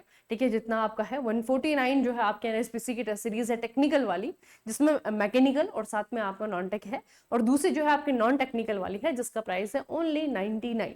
ठीक है, सिर्फ 99 रुपए की बच्चे, 99 रुपए का जो है आपका NSPC का नॉन टेक्निकल का टेस्ट सीरीज है, और वेरिएशन के साथ में आपको टेस्ट सीरीज दी गई है, नए क्वेश्चंस के साथ में आपको टेस्ट सीरीज दी गई है। ठीक है, तो एक बार जाइएगा जरूर जो है देखिएगा। मेकिडिजी मैकेनिकल जो है आपका क्या है, हमारा एप्लीकेशन का नाम है। और उसके अलावा जो है क्लासेस के PDF के लिए आपको कहाँ पे जाना है, तो मैं एक बार आपको फिर से बता दूं कि हमें PDF कहाँ पे लेगी, टेक का नॉन टेक। ठीक है, अब ये टेक का नॉन टेक जो है बच्चे सारे स्ट्रीम के बच्चों के लिए, ऐसा नहीं सिर्फ मैकेनिकल, सिविल वाले हैं, आप ITI की तैयारी कर रहे हैं, ठीक है, आप जो है इलेक्ट्रिकल वाले हैं ना, तो जिस भी ट्रेड के हैं, नॉन टेक्निकल अगर आपको पढ़ना है, खास करके जीके की अगर हम बात करें, ठीक है, तो इससे जुड़ जाइए।